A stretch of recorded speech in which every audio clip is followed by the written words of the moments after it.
अस्सलाम वालेकुम नाज़रीन, मैं हूँ Zair Rashid Sandhu, advocate high court. उम्मीद है आप सब खैरियत से होंगे। आज की हमारी जो इन्फॉर्मेटिव वीडियो है वो बहुत ही इंपॉर्टेंट है कि किराएदार के क्या हकूक़ होते हैं।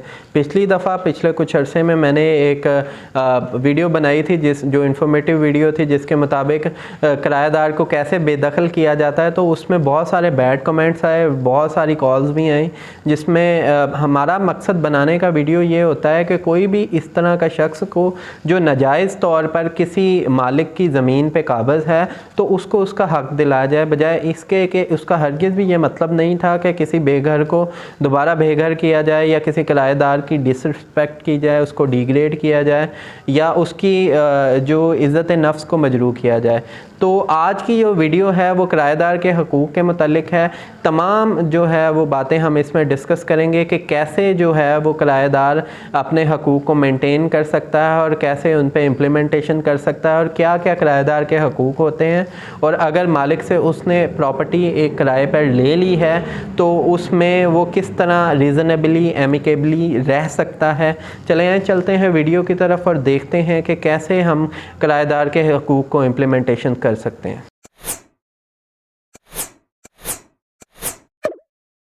जी, तो नाज़रीन, किराएदार के हकूक़ के मुतालिक जो लॉ डील करता है वो पंजाब रेंटेड प्रेमिसेस एक्ट 2009 है, जिसके मुताबिक जो है वो हम किराएदार के हकूक़ को डिस्कस करेंगे। सेक्शन 5 जो है वो सबसे पहले डील करता है कि जो कहता है पंजाब रेंटेड प्रेमिसेस एक्ट 2009 का कि कोई भी मालिक किसी भी दूसरे शख्स को अपनी प्रॉपर्टी या बिल्डिंग सबलेट नहीं कर सकता अनटिल अनलेस वो टेनेंसी एग्रीमेंट के थ्रू ना हो। यानी कि बग़ैर टेनेंसी एग्रीमेंट के कोई भी मालिक अपनी जगह या प्रॉपर्टी या अपना घर किसी को किराए पर नहीं दे सकता। टेनेंसी एग्रीमेंट जो रिटन फॉर्म में होता है वो ज़रूरी है। पंजाब रेंटेड प्रेमिसेस एक्ट 2009 इसको इंश्योर करता है और कंपलसरी और मैंडेटरी ये प्रोविज़न है, जिसके मुताबिक आपने किराया नामा रजिस्टर्ड रिटन फॉर्म में ज़रूर करवाना है। उसके बाद आ जाते हैं रजिस्ट्रेशन। जो अगर तो किरायानामा 11 माह से ज़्यादा का है तो उसको रजिस्टर्ड करवाना ज़रूरी है। अगर आपने का किरायानामा रजिस्टर्ड नहीं है और आपका कोई कन्फ्लिक्ट हो जाता है तो मालिक और किराएदार का, तो जब तक आप उसका फ़ाइन जो है वो एनुअल किराए का, अगर मालिक हैं तो वो 10%, अगर आप जो टेनेंट हैं या किराएदार हैं तो 5% एनुअल किराए का पे नहीं करते, तब तक रेंटेड ट्रिब्यूनल है वो इसको डील नहीं करेगा। सब सेक्शन 6 जो है वो बताता है कि पार्टिकुलर्स क्या होने चाहिए, एक रेंट एग्रीमेंट या टेनेंसी एग्रीमेंट के पार्टिकुलर्स क्या होने चाहिए। सबसे पहले तो उसमें जो है वो पार्टिकुलर्स होने चाहिए लैंडलॉर्ड के और टेनेंट के, यानी किराएदार के। उसमें तमाम पार्टिकुलर्स लिखे होने चाहिए, उसका आईडी कार्ड, उसका नाम, उसका वल्दियत, उसका एड्रेस।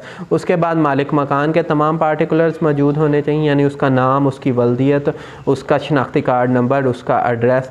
उसके बाद जो है वो आपका जो ड्यूज़ होते हैं कि कितने ड्यूज़ हैं, कितनी सिक्योरिटी दी गई है, कितनी जो अर्नेस्ट मनी है या एडवांस मनी पे की गई है। उसके अलावा डिस्क्रिप्शन ऑफ प्रॉपर्टी होनी चाहिए कि प्रॉपर्टी में क्या क्या इंक्लूड है, कितने कमरे हैं, कितनी जगह है, कितनी मेजरिंग है, कहाँ पे वाक़या है। उसके बाद पीरियड ऑफ टेनेंसी होना चाहिए कि ये टेनेंसी एग्रीमेंट किस डेट से लेकर किस तक है। रेंट की अमाउंट होनी चाहिए कि कितने रेंट आपका डिसाइड हुआ है। इसके अलावा ड्यू डेट होनी चाहिए कि भाई कब तक किस तारीख तक जो है वो रेंट पे किया जाएगा।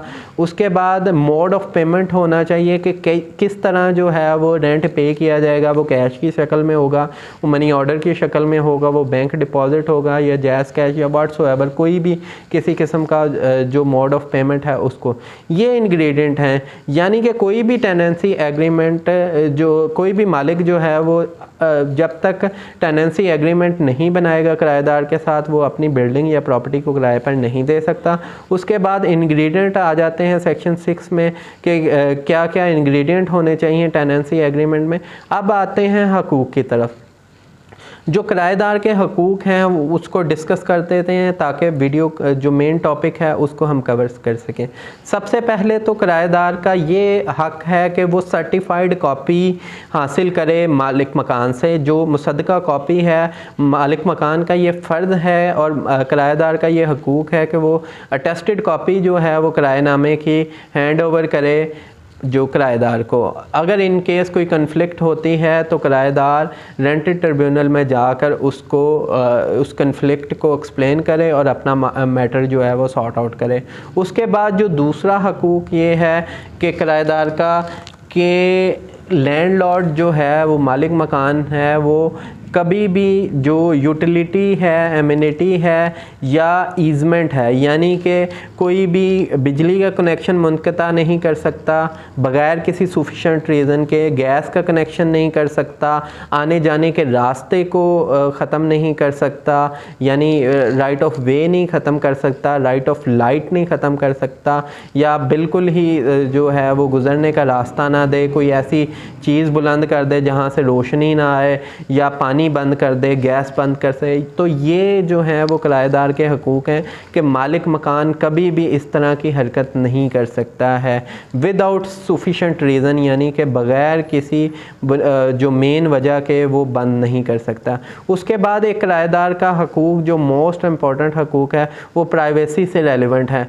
यानी कि मालिक मकान कभी भी बग़ैर प्रायर नोटिस दिए वो अपनी जो प्रेमिसेस है, जो अपनी बिल्डिंग है, जो किराए की जगह है वहाँ पे दाखिल हो सकता है, लेकिन किराएदार को नोटिस दे के इंटर हो सकता है। बग़ैर किराएदार को नोटिस दिए अचानक प्राइवेसी में दखलंदाज नहीं हो सकता और किराएदार से इजाज़त लेकर उसकी जो है वो प्राइवेसी डिस्टर्ब कर सकता है। वो रिपेयरिंग के लिए हो सकता है, इंस्पेक्शन के लिए हो सकता है, यानी कोई चीज़, कोई मोटर ख़राब है, कोई दीवार ख़राब है, उसको ठीक करवाने के लिए वो प्रेमिसेस में अंदर इंटर हो सकता है, या जो है वो इंस्पेक्शन करने के लिए कि आया कि किराएदार ने जो जगह है उसको ठीक तरह से मेंटेन किया हुआ है या जिस तरह दिया हुआ है वो उसी हालत में मौजूद है कि नहीं। तो ये जो हैं वो चंद जो किराएदार के हकूक़ हैं और उनको इंजॉय करना किराएदार जो है वो किराया पे करके उसका राइट है। उम्मीद है आपको किराएदार के हकूक़ के मतलब ये वीडियो पसंद आई होगी। मज़ीद मालूमात के लिए आप चैनल को सब्सक्राइब कर लें और इसके अलावा आप अगर कोई चीज़ पूछना चाहते हैं तो मुझे व्हाट्सअप कर सकते हैं 030748344330 पर। अल्लाह ताला आपका हामी और नासिर हो जी। अल्लाह हाफ़िज़।